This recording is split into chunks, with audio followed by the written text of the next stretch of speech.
दोस्तों अस्सलाम वालेकुम। मैं मोहम्मद इकबाल, मेरे YouTube channel Iqbal study circle पर आपका इस्तकबाल है। आज हम हल करने जा रहे हैं Maulana Azad national Urdu university B Ed regular entrance test Urdu 2020 का। चलिए शुरू करते हैं। पहला सवाल है आम मालूमात के हवाले से, आलमी यौम पानी वाटर डे कब मनाया जाता है? तो इसका जवाब है 22 मार्च। 22 मार्च को वाटर डे मनाया जाता है।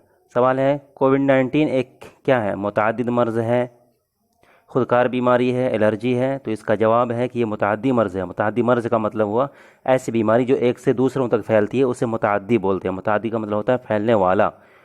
अगला सवाल है बारपानी लेक कहाँ वाक़ है? तो बारपानी लेक जो है मेघालय की राजधानी शिलांग है। शिलांग से 15 किलोमीटर उत्तर की जानिब वाक़ है। शिलांग से 15 किलोमीटर उत्तर, 15 किलोमीटर उत्तर वाक़ है। इनमें से कौन एक इनपुट आला नहीं है? इनपुट आला उसे बोलते हैं जिसके ज़रिए से मटेरियल को, मवाद को या कोई ऑर्डर को, इंस्ट्रक्शन को कंप्यूटर को दिया जाता है। तो माउस के ज़रिए दिया जाता है, उसके टाइप करके। कीबोर्ड के ज़रिए से भी इंस्ट्रक्शन मिलता है, स्कैनर के ज़रिए से मिलता है, लेकिन स्पीकर के ज़रिए से नहीं मिलता है। बल्कि यह आउटपुट आला है कि अंदर जो चल रहा है उसका इजहार स्पीकर के ज़रिए से होता है। तो 4 नंबर सवाल का जवाब हुआ स्पीकर के ज़रिए से इनपुट नहीं बल्कि आउटपुट होता है। कायनात में सबसे पाया जाने वाला उनसुर कौन सा मवाद सबसे ज़्यादा कायनात में पाया जाता है? कौन सा gas? Oxygen, hydrogen, carbon dioxide? तो इसका जवाब है हाइड्रोजन। हाइड्रोजन गैस सबसे ज़्यादा कायनात में पाया जाता है। हिंदुस्तान में आम पकने के लिए या पकाने के लिए इस्तेमाल किया जाने वाला केमिकल कैल्शियम कार्बाइड है। गाँव समाज में बोलते हैं, देखते हैं हम लोग, कैल्शियम कार्बाइड के ज़रिए से आम पकाया जाता है। आगे चलिए, हिंदुस्तान का सबसे तवील कौमी शाहरा है ना, लॉन्गेस्ट नेशनल हाईवे कौन सा है? NH-44 है। इसका पहला नाम NH-7 था। ठीक है, ये श्रीनगर से कन्याकुमारी तक जाती है। इसकी लंबाई 3745 किलोमीटर है। भारत की सबसे लंबी रेल लंबी शाहरा NH-44। हक़ आज़ादी मुंदज़ेल हुकूक में से कौन सा हक़ है? तो ये जो है ज़िंदगी का हक़ है। जैसे कि आइन की दफ़ा 21 क्या गारंटी देता है कि फ़र्द को ज़िंदगी जीने का हक़ होगा। ज़िंदगी जीने में ज़िंदगी से मुतालिक सारी चीज़ें, सारे पहलू शामिल हैं जो ज़िंदगी को बामाना, कामिल और बामकसद बनाए। तो ज़िंदगी के हक़ में ही हक़ आज़ादी शामिल है। तो इसका आंसर हो जाएगा बी। मुंदरजा झील में से कौन हिंदुस्तान की इनकलाब की माँ के नाम से जाना जाता है? इनमें से कौन है जो हिंदुस्तान में जितनी भी इनकलाब है, इनकलाब की माँ? तो उसका जवाब है भिकाजी रुस्तम कामा। रुस्तम कामा मतलब मैडम कामा, जो 1897 मुंबई, वहाँ पे जो महामारी शुरू हुई थी उसमें वो बीमार हो गई थी। ये सोशल वर्कर थी मैडम कामा, जिन्होंने रुस्तम कामा से शादी कर ली थी। तो आंसर है भिकाजी रुस्तम कामा। सवाल है कि रविंद्रनाथ टैगोर जब कौमी तराना लिखा तो उसका सही उन्वान क्या था? रविंद्रनाथ टैगोर ने जब कौमी तराना लिखा था तो उसका उन्वान था भारत भाग्य विधाता। भारत भाग्य विधाता, ये वाला। अगला चलिए, अब आम उर्दू से मुतालिक सवाल है। देखिए, सर सैयद अहमद ख़ान की किताब आसारुस सनादीद में किस शहर की तारीख़ का तज़किरा मिलता है? आसारुस सनादीद में दिल्ली के बारे में मिलता है। Sir Syed Ahmad government job में थे। उसे जब गर्मी की छुट्टी मिला करती थी तो वो यही क्या करते थे कि दिल्ली में जितनी भी तारीख़ी इमारत हैं सबका के बारे में डिटेल से लिखते थे। उन इमारतों की तस्वीरें मुसव्विर के ज़रिए से बनवाते थे, फिर उसे अपनी किताब में शामिल करते थे। दिल्ली के जितने भी बड़े बड़े बुज़ुर्ग फ़क़रा शोरा हुए हैं, सबका उन्होंने मुफस्सल अंदाज में ज़िक्र किया है। तो सर सैयद अहमद ख़ान की जो किताब आसारुस सनादीद है उनमें दिल्ली का तज़किरा है। अगला सवाल है कि मीर अमन का तखल्लुस झैल में से कौन सा था? देहलवी था, मीर अमन देहलवी। चलिए, इन्हीं की किताब है चार दरवेश का उर्दू तर्जुमा। मौलाना आज़ाद नेशनल उर्दू यूनिवर्सिटी का तराना किसने लिखा? मौलाना आज़ाद नेशनल उर्दू यूनिवर्सिटी का तराना 7-8 नवंबर 2014 को लॉन्च हुआ था। इसे गुलजार ने लिखा है, जो कि बहुत अच्छे लिरिकिस्ट हैं, उन्होंने ही लिखा है, गुलजार ने। 2014 से है। हम आह भी कत्ल करते हैं तो हो जाते हैं बदनाम, वो कत्ल भी करते हैं तो चर्चा नहीं होता। ये शेर किसका है? तो ये शेर आपको पता होना चाहिए कि ये शेर अकबर इलाहाबादी साहब ने लिखा था, अकबर इलाहाबादी।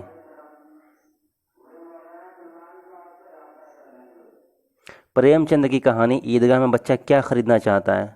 तो प्रेमचंद की कहानी में बच्चा चिमटा खरीदना चाहता है, ठीक है, और वही ख़रीदता भी है। हालांकि उनका मन बहुत सारी चीज़ों की तरफ ललचता है, मिठाई की तरफ। वो जब अपने दोस्तों को देखता है, हामिद की तरफ, मोहसिन की तरफ, सॉरी, हाँ, लड़के का नाम तो बच्चे का नाम तो हामिद ही रहता है। बच्चा खिलौना ख़रीदता है, लड्डू ख़रीदता है, लेकिन हामिद के पास इतने पैसे नहीं होते, उनके पास फ़कत 3 ही पैसे होते हैं। वो अपनी अम्मा के लिए कोई ऐसी चीज़ ख़रीदना चाहता है जो काम की हो। मिठाई तो खाकर हज़म हो जाएगा, उससे दांत भी ख़राब हो जाएंगे, पेट ख़राब हो जाएगा, खिलौने गिरकर टूट जाएंगे। तो क्या ख़रीदें? तो 3 पैसे में उन्होंने चिमटा ख़रीदा जिसकी कीमत 6 पैसे थी, लेकिन दुकानदार ने इसे 3 पैसे में दे दिया। वो जो शायरी का सबब हुआ, किसका शेरी मजमुआ है? ये जो है करीम आजिज़ का है। वो जो शायरी का सबब हुआ वो मामला भी अजब हुआ। मैं गज़ल सुना हूँ इसलिए कि ज़माना मुझको भुला न दे। 17 नंबर देखिए, मौलाना आज़ाद के अखबार अल हिलाल के मौज़ूआत किस पर मबनी नहीं होते थे? इसका मतलब ये है कि इसमें से 3 ऑप्शन ऐसे हैं जो अल हिलाल के मौज़ूआत बना करते थे, सिर्फ एक ऑप्शन ऐसा है जो नहीं होगा। तो उसमें अल हिलाल जो कि कलकत्ता से निकला था और 1914 में बंद हो गया था, लगभग 3 या 4 साल निकला। तो उसमें दीनियात के ज़रिए से, कुरान की आयतों के ज़रिए से लोगों को उभारा करते थे मौलाना आज़ाद साहब। स्वदेशी तहरीक में जब उन्होंने देखा कि मुसलमानों की हिस्सेदारी बहुत कम है, तो इसको बढ़ाने के लिए उन्होंने मुसलमानों ने जोश भरना शुरू किया। इससे कुरान और हदीस से वो मदद लेते थे, साइंस की बातें भी करते थे उसमें। वो सियासत तो होती ही थी ज़ेर गुफ्तगू, माशियात के मज़ामीन ना के बराबर होते थे। तो आंसर हो जाएगा माशियात। अल मौलाना आज़ाद के अखबार अल हिलाल के मौजू किस पर मबनी नहीं होते थे? तो माशियात पर मबनी नहीं होते थे। खामखा हैदराबादी का असल नाम क्या है? तो खामखा हैदराबादी का असल नाम जो है गौस मुहियुद्दीन अहमद, ये वाला गौस मुहियुद्दीन अहमद। चलिए, रशीद अहमद सिद्दीकी की तसनीफ़ात में दर्ज झेल में से किसकी झलक मिलती है?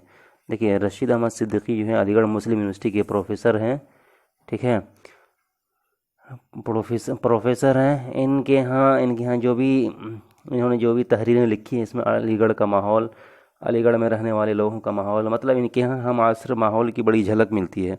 तो जवाब हो जाएगा हम आसर माहौल की। 1977 में इनका इंतकाल हो गया था, जबकि ये 1894 में जौनपुर में पैदा हुए थे। रशीद अहमद सिद्दीकी जौनपुर में 1894 में पैदा हुए, 1977 में अलीगढ़ में ही इंतकाल हुआ। अलीगढ़ से इतना लगाव था कि वहाँ के माहौल के बारे में बहुत ज़्यादा अपने तहरीरों में ज़िक्र किया है। तो 19 का आंसर है ए। नज़्म एक परिंदा और जुगनू के शायर दर्ज झेल में से कौन है? एक परिंदा और जुगनू, ये जो है अल्लामा इकबाल ने परिंदा और जुगनू पर शायरी की है। आम अंग्रेज़ी देखिए, आम अंग्रेज़ी बड़ी ख़ास है, थोड़ा लेवल इसका ऊंचा है, फिर भी देखिए, इंशाल्लाह आपको अच्छा लगेगा। गौर से सुनिए। क्या है the meaning of to make room? Make room का क्या माना है? मेक रूम का मतलब होता है जगह बनाना। ऑप्शन देखिए, टू मेक ए बिल्डिंग, मकान तामीर करना। टू रिमूव ऑब्स्ट्रक्शंस, है ना, ऑब्स्ट्रक्शन मतलब कि जो रुकावट है उसको दूर करना, हटाना, ताकि जगह बन जाए। टू कंस्ट्रक्ट द रूम तामीर करना। To add room in the house, मकान में रूम बढ़ाना या जगह बनाना। आंसर हो जाएगा इसका बी। जैसे कि मान लिया, ये एक example, the secretary entered into room with tray and made room on the table, मतलब कि टेबल पे जगह बनाया। अब फाइल होगी उसको हटा के जगह बनाया होगा, वगैरह वगैरह।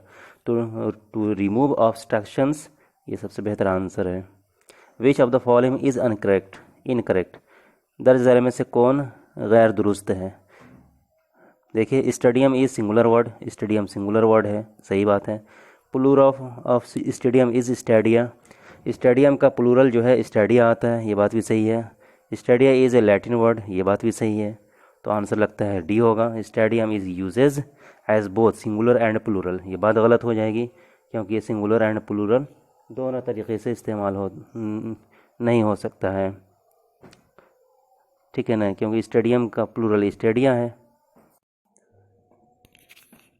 तो इसका जवाब होगा डी, क्योंकि स्टेडियम सिंगुलर भी है और स्टेडियम प्लूरल भी है, ठीक है। सिर्फ स्टेडियम दोनों के तौर पर यूज़ नहीं हो सकता। अगला सवाल देखिए 23 number. what was the name of first novel on Sherlock Holmes written by sir Arthur C, कि सर आर्थर सी डॉयल ने सबसे पहला नावल शर्लॉक होम्स पर कौन सा लिखा। आपको पता होना चाहिए सर आर्थर जो है ये आयरलैंड के थे और इसको इंग्लैंड की भी नेशनैलिटी मिली हुई थी। शर्लॉक होम्स उनके नावल का किरदार है जो एक जासूस हुआ करता था, डिटेक्टिव जासूस, ठीक है। और उन्होंने पहला नावल जो लिखा शर्लॉक होम्स पर ये वाला ए स्टडी इन स्कारलेट। आगे देखिए, which one of the following is not synonym of the word rejection. Rejection का मुतरादिफ कौन नहीं है। इसका मतलब है कि सब हो सकता है मुतरादिफ, कोई एक है जो नहीं है, तो कौन है वो। रिपुडिएशन में भी करीब करीब रिजेक्शन की मीनिंग में है, ठीक है, रद्द करना उसका मीनिंग है। रिनंसिएशन उसका मीनिंग भी करीब करीब वही है। वीटो का मतलब भी वही होता है, मुस्तरद करना। रिवैम्प का मतलब होता है बेहतर करना, तो ये अलग है, ये सिनोनिम उसका नहीं है, ये कुछ अलग मीनिंग रखता है। तो 24 का आंसर हो जाएगा डी। अगला सवाल है 25 नंबर। देखिए, विच of the following is not an antonym of amend. Amend का मुतजाद एंटोनिम कौन नहीं है। तो विशिएट का मतलब होता है बिगाड़ना, ठीक है, बिगाड़ना। और देखिए वेन का मतलब होता है जवाल, घटाना, घटना वगैरह, जवाल। रिग्रेट का मतलब होता है अफसोस करना वगैरह। वर्स मतलब होता है सबसे बुरा। तो एमेंड का मतलब होता है तरमीम करना, सुधारना। तो यहाँ एंटोनिम पूछ रहा है, लगभग सब जो है उसके एमेंड के करीब करीब मीनिंग है। वर्स का मतलब हुआ सबसे बुरा, तो ये आंसर हो जाएगा। ये सॉरी, रिग्रेट का मतलब होता है अफसोस करना, तो ये हो जाएगा आंसर, ठीक है ना। बिगाड़ना, ख़त्म होना, जवाल होना, घटना, वर्ष, बुरा होना, ये सारा जो है एमेंड के आसपास ही मीनिंग है, क्योंकि तरमीम करने में हम उसको में कुछ घटाते हैं, बढ़ाते हैं, बिगाड़ते हैं, अच्छा करते हैं। तो रिग्रेट अफसोस करना उसका एंटोनिम हो गया। आगे चलिए, the book travels into several remote nations of the world was written by. एक किताब का नाम है। सवाल ये है कि ये किताब किसने लिखी, ठीक है। ये किताब जो है कहाँ गया जी, travels into several remote nations of the world, ये किसकी लिखी हुई है। तो ये जो है इसमें गुलिवर ट्रैवल की बात कही गई है। ये किताब जोनाथन स्विफ्ट ने लिखी थी। आपने देखा होगा गुलिवर ट्रैवल, इसका हिंदी वर्जन में आ गया, हॉलीवुड पिक्चर है। लिलीपुट छोटे छोटे लोग होते हैं, गुलिवर वहाँ ट्रैवल करता है, उस जजीरे पे जाता है, वहाँ उनको छोटे छोटे लोग मिलते हैं। तो ये कहानी जो लिखी है जोनाथन स्विफ्ट की लिखी हुई है। ए नंबर आंसर है। The writings of George Bernard Shaw is mainly focused on. George Bernard Shaw की जो तहरीरें हैं वो बिलउमूम किस पर फोकस होती हैं। तो वो सोशल इशूज़ पर लिखा करते हैं आमतौर पर। समाज के दबे कुचले लोग या मिडिल क्लास के लोग जो होते थे, उनकी जो समाजी और माशी दिक्कतें हुआ करती थी, उनका जो टकराव होता था हुक्मरानों से, उन सारी चीज़ों पर है। ये अंग्रेज़ राइटर थे, ये भी आयरिश नस्ल के थे। चलिए अगला सवाल है कि in which year Bertrand Russell was awarded with Nobel prize in literature. Bertrand Russell को किस साल लिटरेचर मतलब अदबियात में नोबेल प्राइज़ मिला था। तो इसका जवाब है बर्ट्रैंड रसल को 1950 में दिया था, ठीक है। स्वीडिश एकेडमी तय करती है किसको देना है, तो 1950 में उनको मिला था। 29 नंबर देखिए, विच of the following is not a characteristics of William Shakespeare's writing. दर्ज झेल में से कौन विलियम शेक्सपियर की तहरीरों की खसूसियात नहीं है, ठीक है। नार्सिस मतलब नरगिसियत, खुद से मोहब्बत करने को नरगिसियत बोलते हैं। यूज़ ऑफ मेटाफर्स, ठीक है, किनाए का इस्तेमाल। Extravagant, diffidence. इसका जो है सही जवाब मुझे नहीं पता है, अगर हमें मालूम होगा तो इंशाल्लाह हम कमेंट सेक्शन में ज़रूर बताएंगे।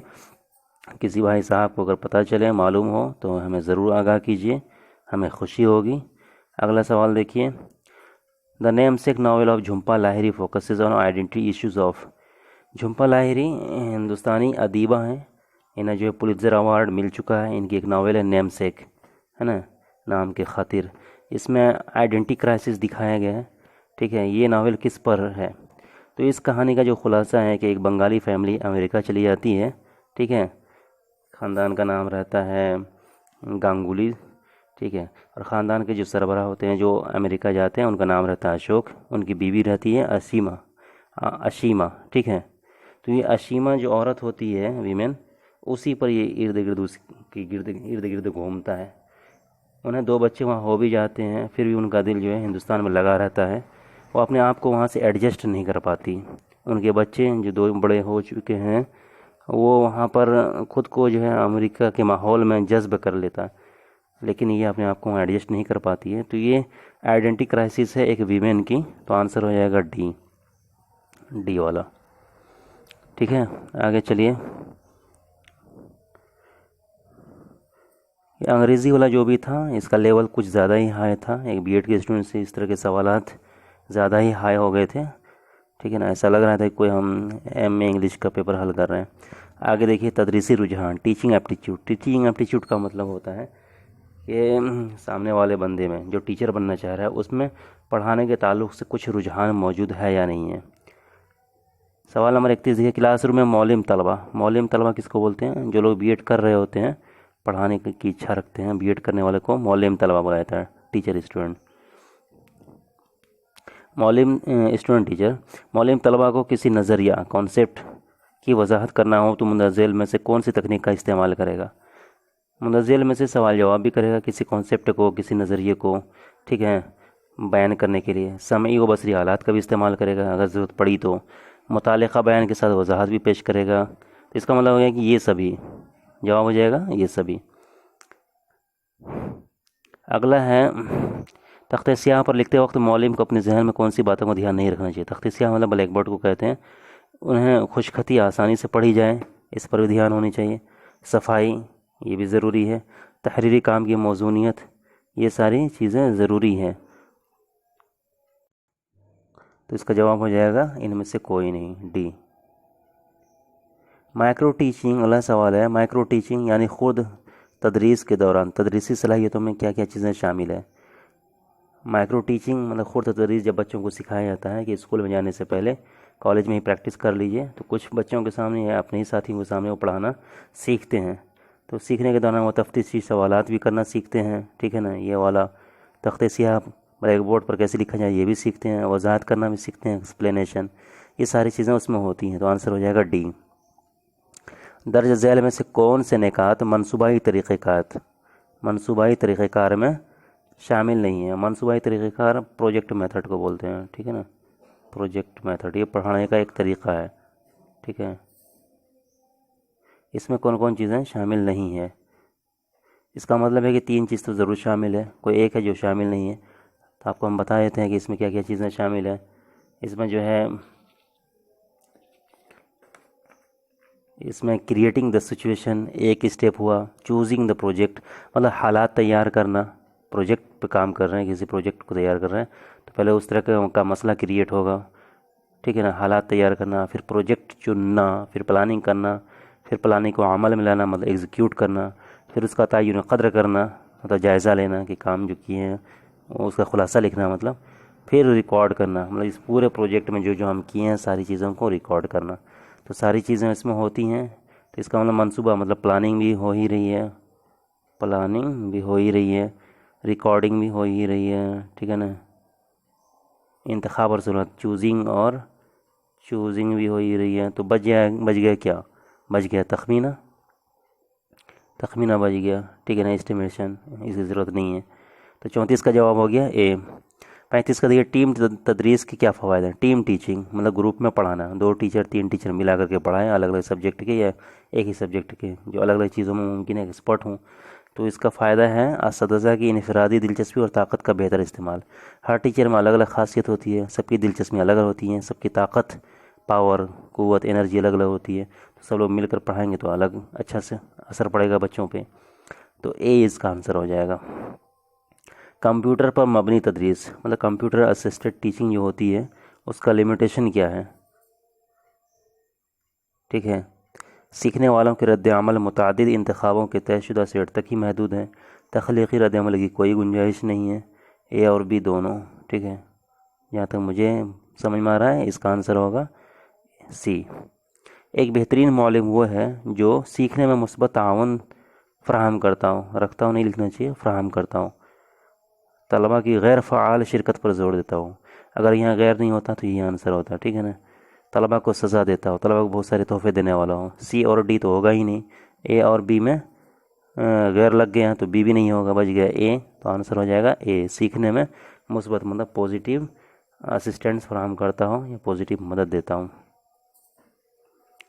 आज़ादाना माहौल में तलबा इक्तिसाब करने के लिए मौलिम कौन सा तरीक़ा इख्तियार कर सकता है।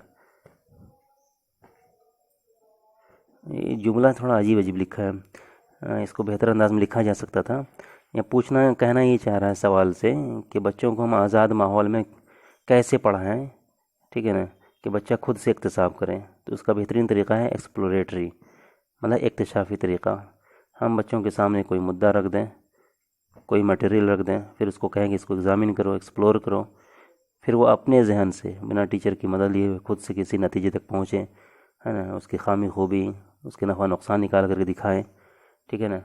इसमें टीचर की ज़रूरत नहीं पड़ती है। कोई उस्ताद ने कोई सवाल दे दिया, कोई काम दे दिया, वो खुद से एक्सप्लोर करता रहता है। तो 38 का हो जाएगा बी। दर्ज झैल में से कौन सा बयान दुरुस्त नहीं है। इसका मतलब देखिए कौन सा बयान दुरुस्त है। तदरीस एक फ़न है, एक आर्ट है, सही बात है। असातिज़ा को तरबियत दी जा सकती है ताकि वो अच्छे उस्ताद बने, ये भी सही है। असातिज़ा पैदा होते हैं, ये गलत है। ज़रूरी नहीं कि असातिज़ा पैदा ही हों, उनको तरबियत दे करके हम उस्ताद बना सकते हैं, ठीक है ना। तो आंसर हो जाएगा असातिज़ा पैदा होते हैं, ये बिल्कुल दुरुस्त नहीं है। पहले ये माना जाता था, फिर बाद में इस नज़रिए की तरदीद हुई कि नहीं, असातिज़ा आम इंसान को भी उस्ताद बनाया जा सकता है। 40 नंबर देखिए, तालिब इल्म आपकी क्लास में देर से आता है तो आप क्या करेंगे।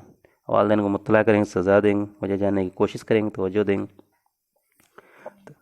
तो इसका जवाब है 40 का सी, वजह जानने की कोशिश करेंगे, बेचारा क्यों लेट से आया, क्या पता इतना गरीब हो कि अखबार बेचता रहता होगा सुबह में इसलिए लेट से आ रहा है, या उसकी साइकिल पंक्चर हो गई होगी इसलिए लेट से आया, या आज ट्रैफिक में फंस गया इसलिए लेट से आया। तो वजह जानना ही सबसे बेहतर जवाब होगा। मेंटल एबिलिटी देखिए, मेंटल एबिलिटी में क्या है, आई एम, है ना, रेशियो, उसके बाद है RZHF। अब देखिए, अब जहनी सलाहियत चेक किया जा रहा है, मेंटल एबिलिटी। इसमें पहला सवाल है, सवाल नंबर 41, IMRZHF, तो आगे क्या होगा। तो इसका आगे देख लीजिए क्या होगा। आई आई कहाँ गया, आई बराबर 9वां नंबर है ABCD में, समझे ना। एम जो है 13वां है, ठीक है। उसके बाद क्या लिखा है, आर, आर कितना नंबर पे है, आर का हो गया 18वां नंबर, ठीक है। उसके बाद जेड, जान ही रहे हैं, जेड जो है 26वां वर्ड है, मतलब कि अल्फ़ाबेट में से 26वें नंबर पे आता है। तो आप देख रहे हैं, आई 9 दूना 18, 13 दूना 26, मतलब यहाँ मल्टीपल किया जा रहा है, गुना किया जा रहा है। तो अब उसी तरीके से एच का कितना हो जाएगा, एच का है 8, ठीक है ना। एफ़ का, एफ ही है, उसके बाद एफ का 6, ठीक है। तो 8 का डबल कितना होगा, 16। तो यहाँ पे क्या आ जाएगा, 16वां नंबर है पी। उसके बाद क्या है, 6 का भी डबल करना है मुझको, तो 6 का डबल हो जाए 6 दूना 12, 12 का हो जाएगा एल, ठीक है। एल जो है 12वें नंबर पे आता है, ठीक है। तो देख लीजिए कहाँ पर है पी और एल, पी और एल बी में है, तो इसका मतलब है कि आंसर हो जाएगा बी।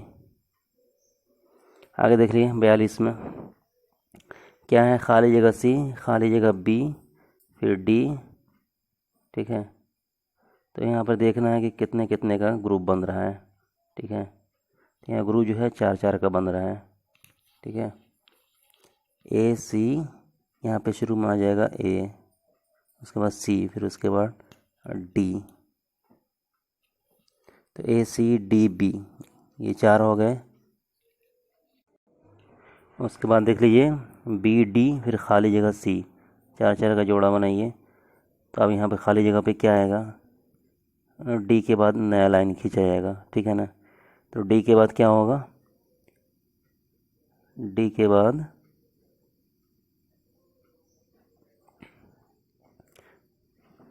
सी आ जाएगा, ठीक है ना।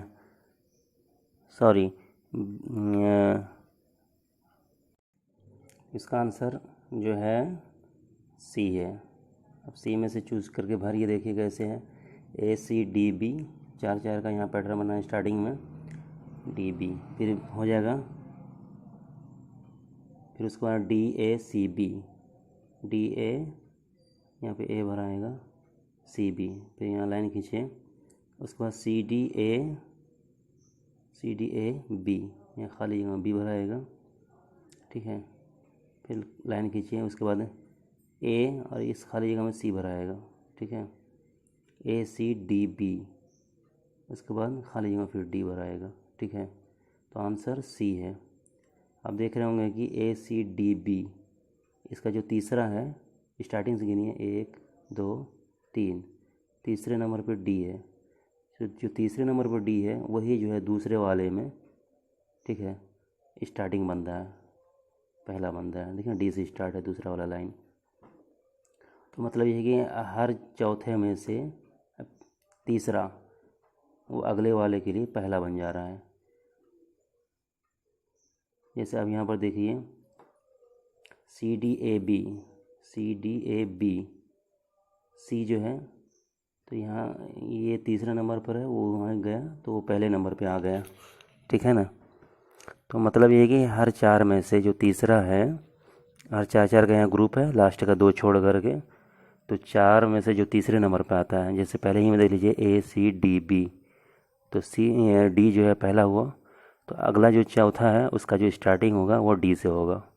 तो इसी तरीके से दूसरा जो है DACB है, तो तीसरा नंबर इसका है, तीसरा मतलब हर्फ है C, तो अब वो नया जो लाइन हो जाएगा वो C से स्टार्ट होगा, जैसे कि CDAB। फिर उससे अगला वाला जो है वो A से स्टार्ट होगा, क्योंकि उससे पीछे वाला तीसरा संख्या जो है, तीसरा वाला जो है वो A से मतलब कि तीसरे नंबर पे A है।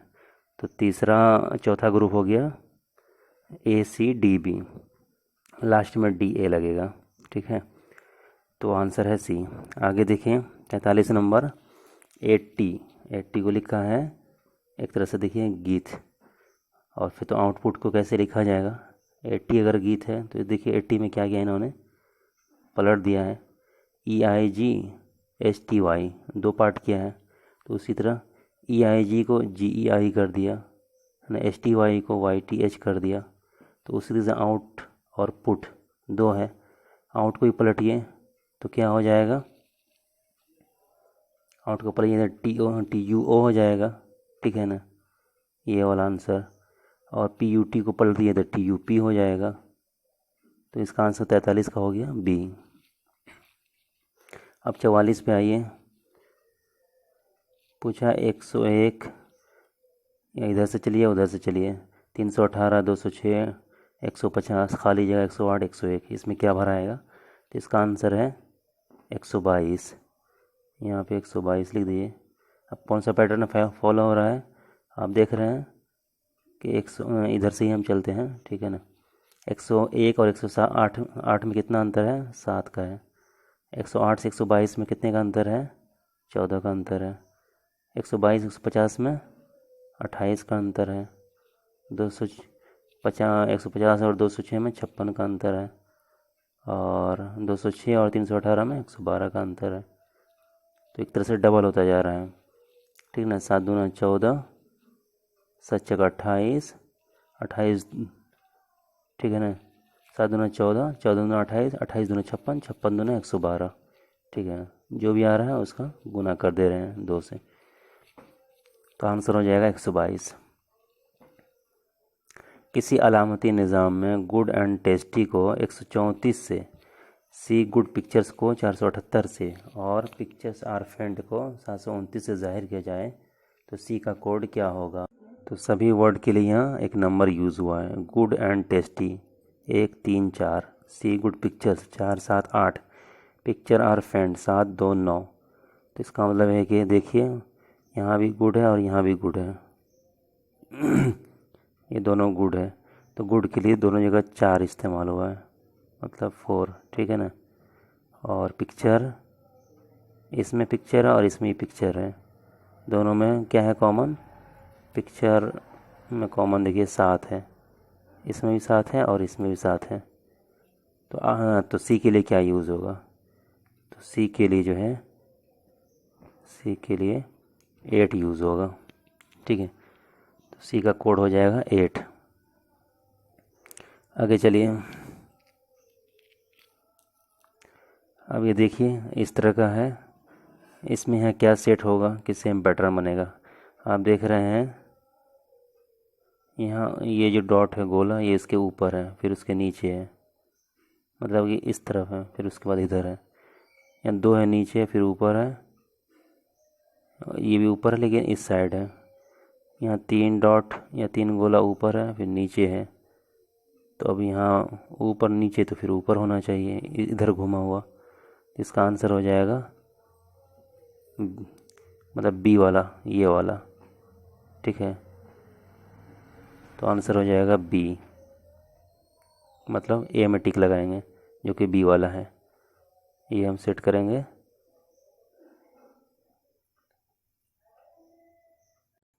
सॉरी, इसका आंसर होगा ये सी। क्या बोलते हैं, इधर आइए, ये वाला उसमें सेट होगा, ये सी वाला। अब सी देखते हैं कहाँ है। सी जो है बी में यहाँ पे लगाया हुआ है। ठीक है, तो सी, इसको जब सेट करेंगे तो पैटर्न सेम हो जाएगा। जैसे इसमें देख लीजिए, एक ये ऊपर है, फिर ये इधर है, ये इधर है, तो उसी तरीके से ये और फिर यही यहाँ पर सेट होगा। ठीक है, आगे चलिए, आगे चलिए देखिए क्या है सर्किल वाला। एक अगर एक मान लें, ए का 1 होता है ये, जी का 7, एफ का 6, पी का 16, जे का 10। तो अब यहाँ पे क्या होगा?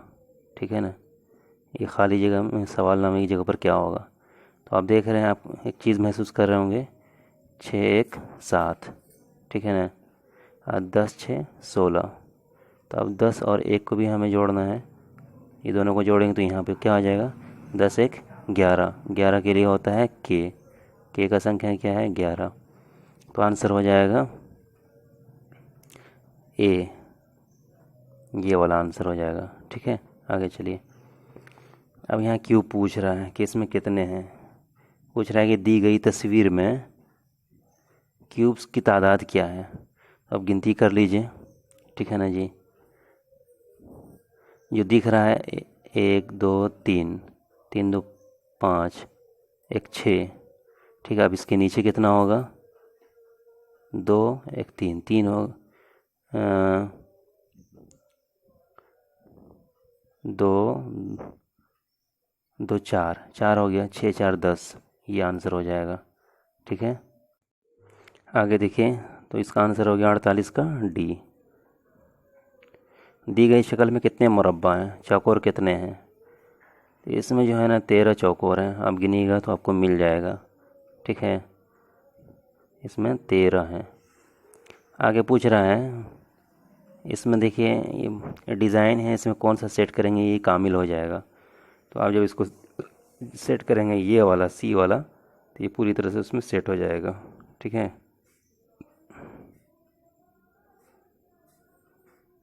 ये वाला हिस्सा 2 हम देखिए। शेर शोर अंगेज़ है, किसकी तसनीफ़ है? तो ये शमसुर रहमान फ़ारूक़ी की तसनीफ़ है। झैल में कौन सी किताब मोहम्मद हुसैन आज़ाद की नहीं है? इसमें तीनों किताब मोहम्मद हुसैन आज़ाद की है, सिर्फ हयात जावेद जो उन्होंने सर सैयद अहमद की सवाने उमरी पर लिखी, वो उनकी किताब नहीं है। गालिब हाली ने लिखी थी, हाली की किताब है हयात जावेद। ठीक है, तो मोहम्मद हुसैन आज़ाद की नहीं हुई, तो आंसर हो जाएगा डी। मुक़द्दमा शेर व शायरी का मौजू क्या है? शेर व शायरी इसमें तनकीद है। ठीक है, गर्दिश रंगे चमन किसकी तसनीफ़ है?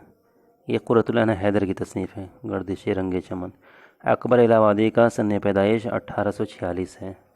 ठीक है, 1846 को पैदा हुए थे। ऊद हिंदी के मुसन्निफ़ का नाम बताइए। मिर्ज़ा गालिब के ख़ुतूत का मजमुआ है ये। ठीक है, ड्रामा खाना जंगी किसकी तसनीफ़ है? प्रोफेसर मोहम्मद मुजीब की है, जो जामिया में प्रोफेसर थे। इनमें से कौन सा अदीब तरक्की पसंद तहरीक के बुनियाद गुजारों में शामिल था? तरक्की पसंद तहरीक की बुनियाद जो है लंदन में पड़ी थी। 5 लोग थे वहाँ पे, उसमें सज्जाद हैदर यलदरमी थी उर्दू ज़बान की तरफ से। तो इन्होंने बुनियाद डालने वालों में ये शामिल थे। यादों की बारात क्या है? खुद नविश्त सवाने हैं, ठीक है, जो अशमली आबादी की है। आगे चलिए, इनमें से कौन सा शायर वली दकनी का हम आसर है? वली दकनी जो पैदा हुए थे वो 1707 में 1667 में पैदा हुए, 1667 में, और इंतकाल हुआ इसका 1707 में, ये औरंगज़ेब का इंतकाल हुआ था। उनके हम आसर इनमें से कौन है? ज़ौक़ बात की चीज़ है, शाद आज़िमाबादी बात के शायर हैं। असदुल्ला खान गाजी ये भी बात के हैं। सिराज औरंगाबादी, इनका जन्म जो है 1712 में हुआ था, ठीक है ना, 1712, और इनकी वफ़ात है 1783 में, ठीक है। तो 1712 और 1707 करीब करीब है, हालांकि ये भी हम आसरी नहीं है, लेकिन सबसे करीब तरीन यही है। तो आंसर हो जाएगा सिराज औरंगाबादी, ठीक है, सी। ज़ैल में से किस शहर का ताल्लुक़ दबिस्तान दिल्ली से नहीं है? दबिस्तान दिल्ली और दबिस्तान लखनऊ मशहूर दबिस्तान है, इसमें सब लोग जो है दबिस्तान दिल्ली वाले हैं। सिर्फ ख्वाजा हैदर अली आतिश ये दबिस्तान लखनऊ के मशहूर शायर हैं। ऊँट के मुँह में ज़ीरा क्या है? मुहावरा है, मक़ूला है, तमसील है, ज़रबुल मक़ल है, ज़रबुल मसल। तो ये जो है ज़रबुल मसल है। ज़रबुल मसल को ही कहावत कहते हैं। क्या कहते हैं? कहावत। कहावत आमतौर पर कोई पूरा जुमला होता है, जैसे ऊँट के मुंह में ज़ीरा, इसमें आप कुछ हज़फ नहीं कर सकते, यहाँ नहीं लिख सकते कि बंदर के मुंह में ज़ीरा। तो जो कहावत होती है वो पूरा जुमला होता है, उसमें रद्द-बदल नहीं हो सकता। लेकिन इसी के बिलमुक़ाबिल मुहावरा होता है। मुहावरा जैसे आमतौर पर मज़दर से बनता है, जैसे गम खाना, हवा खाना। देख रहे हैं, गम तो खाया नहीं जाता है, ठीक है ना, असली माने को हटा करके नकली माना इसमें इस्तेमाल किया था। हवा खोरी, हवा खाना, तो ये मुहावरा हो गया। दोनों में यही फ़र्क है। तो आंसर हो जाएगा 62 का ज़रबुल मसल। ज़रबुल मसल को ही कहावत बोलते हैं। इनमें से कौन मुहक़्क़िक़ नहीं है? क़ाज़ी अब्दुल वदूद बड़े अच्छे मुहक़्क़िक़, मौलवी अब्दुल हक भी मुहक़्क़िक़ हैं। हाफ़िज़ महमूद शिरानी जो अख्तर शिरानी के वालिद हैं वही मुहक़्क़िक़ थे। क़ाज़ी अब्दुल सत्तार साहब ये नॉवेलिस्ट हैं। तो आंसर हो जाएगा क़ाज़ी अब्दुल सत्तार। ज़ैल में कौन सा शहर मिर्ज़ा गालिब की जाए पैदाइश है? वो आगरा में पैदा हुए थे, फिर दिल्ली चले गए थे, वहीं अपने ससुराल। मौज़ना अनीसुद्दबीर के मुसन्निफ़ का नाम बताइए। मौज़ना अनीसुद्दबीर मौलाना शिबली साहब ने लिखी है, ठीक है, मौलाना शिबली नौमानी ने पढ़ी है किताब। आगे चलिए, अल्लामा इक़बाल की मशहूर नज़्म एक आरज़ू उनके किस मजमूए कलाम में शामिल है? बांग दरा में। रज्ज़ किस सिन्फ़ शायरी के अज्ज़ाए तरकीबी का हिस्सा है? रज्ज़ जो है, रज्ज़ ये मरसिया की जो 7 अज्ज़ा हैं, चेहरा, सरापा, रुख़सत, आमद, रज्ज़, रज़्म, शहादत और बैन, 1 2 3 4 5 6 6 7, 1 2 3 4 5 6 7 8 इसके अज्ज़ा हैं। कितने? मरसिया के 8 अज्ज़ा हुए, उसमें से रज्ज़ भी है। रज्ज़ में शायर क्या करता है? जिसके बारे में रज्ज़ बयान किया जा रहा हो, जैसे इमाम हुसैन, तो मैदान जंग में किस बहादुरी से पहुँचे, कैसे वो जंग की उन सब के बारे में इसमें गुफ्तगू होती है, ठीक है। तो आंसर हो जाएगा मरसिया। फिरदौस बरी नावल के मुसन्निफ़ का नाम क्या है? अब्दुल हलीम शरर साहब हैं। ज़ैल में से कौन सा शायर रुबाई के लिए मशहूर नहीं है? इनमें से लगभग सभी ने जो है रुबाई पर शायरी की है, मतलब रुबाइयाँ लिखी है। अकबर इलाहाबादी ने, अमजद हैदराबादी ने, मीर अनीस ने। लेकिन सबसे कम शायरी जो है रुबाई पर जिगर मुरादाबादी की मौजूद है। तो आंसर हो जाएगा जिगर मुरादाबादी, ए। एक चादर मैली सी के खालिक का नाम क्या है? राजेंद्र सिंह बेदी का जो है ये अफसाना है। ज़ैल में से किस शायर ने बच्चों के लिए सबक आमोज़ नज़में लिखी? इस्माइल मेरठी साहब ने लिखी, सब ने पढ़ी है। सर सैयद अहमद ख़ान की मशहूर तसनीफ़ आसार सनादित का मौजू क्या है? इसका मौजू सवाने है। इसमें बहुत सारे बुज़ुर्गों, उलमा, शुअरा सबका ज़िक्र है। नाम से भी ज़ाहिर हो रहा है, सनादित के आसार। कुतुब मुश्तरी का ताल्लुक़ किस सिन्फ़ अदब से है? ये मसनवी है मुल्ला वजह की कुतुब मुश्तरी, जो 1609 में लिखी गई थी, 1609 में, दक्कन में। मतला किस सिन्फ़ शायरी का जुज़ है? गज़ल का जुज़ है। मतलब किस सिन्फ़ शायरी का जुज़ है? तो ये गज़ल का जुज़ है। देखते हैं ना, शुअरा हज़रात आजकल मुशायरे में बोलते रहते हैं, मतला का शेर हाजिर है, दाद दीजिएगा। आगे चलिए, ज़ैल में कौन सा शेरी मजमुआ फैज़ अहमद फैज़ का नहीं है? बाल जिब्रील तो अल्लामा इकबाल का है, तो यही हो जाएगा, तो 75 का हो जाएगा बी। ज़ैल में किसका ताल्लुक़ फोर्ट विलियम कॉलेज से नहीं था? फोर्ट विलियम कॉलेज कब खुला था? 1800 ईस्वी में, ठीक है। विलियम गिलक्रिस्ट इसके मशहूर वहाँ पे उस्ताद थे, ठीक है। अंग्रेज़ जो कारकुन आते थे उनको यहाँ की सकाफ़त, कल्चर और ज़बान सिखाने के लिए कॉलेज खोला गया था, ठीक है। इसमें मीर अम्मन ने भी काम किया, शेर अली अफसोस ने भी, हैदर बख्श हैदरी, रजब अली बैग सुरूर, इनका उनसे ताल्लुक़ नहीं था, ठीक है। हैदर जावेद किसकी सवाने उमरी है? हैदर सर सैयद अहमद ख़ां की सवाने उमरी है, जो उन्होंने क्या बोलते हैं हाल ही लिखी थी। नूर मीम राशिद का पूरा नाम नज़ीर मोहम्मद राशिद था, ठीक है।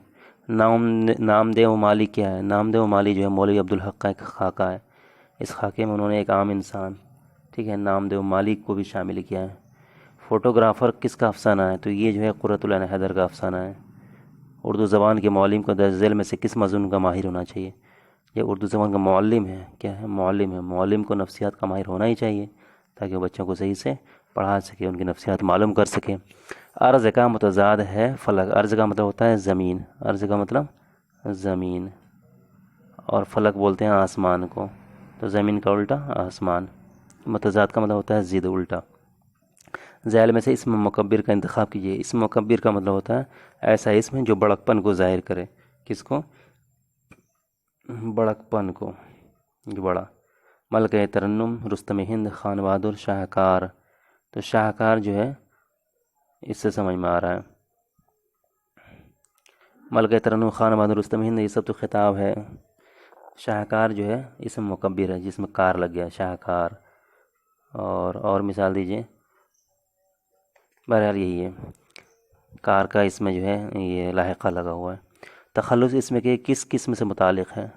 तखल्लुस जो है इसमें मारफा की किस्म है। इर्फ़ मारफा, इसमें मारफा की जो है 5 किस्में हैं: अलम, ख़िताब, लक़ब, उर्फ़ियत, कुन्यत, तखल्लुस। तो तखल्लुस भी इसमें मारफा की किस्म हुई। हस्ती अपनी हुबाब की सी है, कि इसका मिसरे सानी क्या है? इसका मिसरे सानी है ये नुमाइश शराब की सी है, तो आपका ऑप्शन हो गया सी। इब्न मरियम हुआ करे कोई, मेरे दुख की दवा करे कोई, इस शेर में कौन सी सनात इस्तेमाल की गई? इस शेर में सनअत तलमी का इस्तेमाल हुआ है। सनअत तलमी बोलते हैं अपने नज़म में किसी तारीख़ी वाक़या या शख्सियत की तरफ इशारा करना। तो इसमें इब्न मरियम मतलब ईसा अलैहिस्सलाम, मरियम का बेटा कौन था? ईसा अलैहिस्सलाम, उसकी तरफ इशारा है।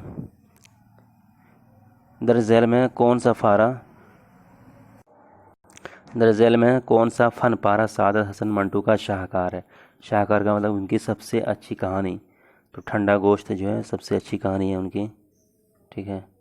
नुस्खा हाय वफ़ा किस शायर का मजमूए कलाम है? ये फैज़ अहमद फैज़ का है। मुसद्दस के एक बंद में कितने मिसरे होते हैं? तो 6 होते हैं। मुसद्दस बोलते ही हैं 6 को, मुखम्मस 5 को, मुरब्बा 4 को, मुसल्लस 3 को, ठीक है, और बैत 2 को, मिसरा 1 को।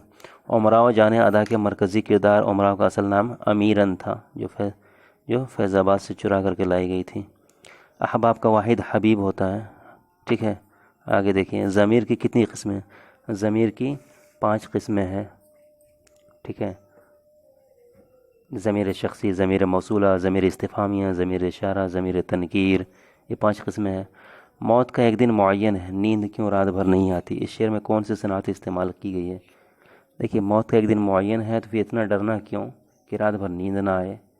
तो इन खौफ को जो है बहुत ज़्यादा मुबालगे से, या मौत का खौफ इतना ज़्यादा है कि उसको रात भर नींद नहीं आ रही, हद से ज़्यादा मुबालगा बयान किया गया है। तो 93 का जो है ए हो जाएगा।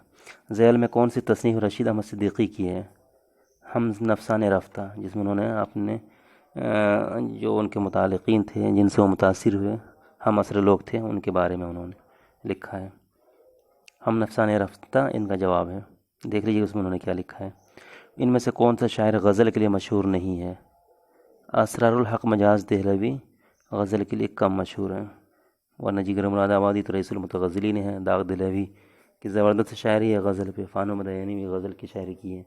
असरारुल हक़ मजाज थोड़ा कम किए हैं। गालिब इंस्टीट्यूट किस शहर में है? तो ये दिल्ली में है, आंसर हो जाएगा डी। मशहूर मारूफ लगत के मौलिफ का नाम बताइए। तो मौलवी फिरोज़ुद्दीन ने भी लगत लिखी है, सैयद अहमद देहलवी ने भी लिखी है। सैयद अहमद देहलवी की जो लगत है वो कुछ ज़्यादा ही मशहूर है। उस लगत का नाम है फ़रहंग आसफ़िया, जो 1898 से 1918 के बीच लिखी गई थी। 1918 से लेकर के नहीं 1898 से 1918 के बीच 3 जिल्दों में, ठीक है, 3 वॉल्यूम्स था, ठीक है। नाम था फ़रहंग आसफ़िया। मौलवी सैयद अहमद देहलवी, सबसे मशहूर मारूफ लगत उर्दू की और सबसे जामे उन्हीं की लगत है। मौलवी फिरोज़ुल लगत हम लोगों के पास है, वो भी अच्छी लगत है, लेकिन यहाँ मशहूर और मारूफ लगत के बारे में पूछ रहा है। फिर भी हो सकता है कि टिक लगवा दे कोई, तो देख लीजिएगा रिज़ल्ट क्या आता है, ठीक है। हमारे हिसाब से फ़रहंग आसफ़िया होगा, मौलवी सैयद अहमद देहलवी की। इमदाद इमाम असर और क़ाज़ी अब्दुल वदूद। इमदाद इमाम असर और क़ाज़ी अब्दुल वदूद अपनी किन खिदमत के लिए मशहूर हैं? तो ये दोनों तहक़ीक़ व तनक़ीद के आदमी थे। नावल उदास नस्लें किसकी तख़लीक़ है? अब्दुल्ला हुसैन की है, जिसमें उन्होंने आज़ादी के दिनों में जो हंगामा खेज़ी शुरू हुई, कुछ लोग पाकिस्तान हिजरत कर गए, कुछ यहाँ रह गए, तो उन्हीं पर मबनी है ये नावल अब्दुल्ला हुसैन की। प्रेमचंद के आखिरी नावल का नाम बताइए। तो ऑप्शन के हिसाब से है गोदान, इनकी आखिरी मुकम्मल नावल है, वरना मंगलसूत्र उनकी आखिरी नावल थी जो कि नामुकम्मल रही, इसलिए आंसर हो जाएगा गोदान। यही एक कामिल नावल है जो सबसे आखिर में छपी थी उर्दू में, ठीक है। तो आज के लिए इतना ही रखिए। उम्मीद है मेरा ये तज़िया आपको फ़ायदा पहुंचाएगा। इसमें जवाबात को बताने के साथ साथ मज़ीद वजाहत की कर दी गई है, दूसरे ऑप्शन जो हैं उनके बारे में बताने की कोशिश की गई है। मुमकिन है कि आपको कई जगह पर खटक महसूस हो, तो ज़रूर हमें कमेंट बताइए और हमारे इल्म में इजाफ़ा कीजिए और अपने बेहतरीन मशवरों से हमें नवाजिए। अगर ये मालूमात आपको काबिल क़द्र लग रही है तो अपने दोस्तों को भी शेयर कीजिए। हमारे यूट्यूब चैनल को सब्सक्राइब कीजिए, लाइक कीजिए, हिट का बटन दबाइए। शुक्रिया, वस्सलाम।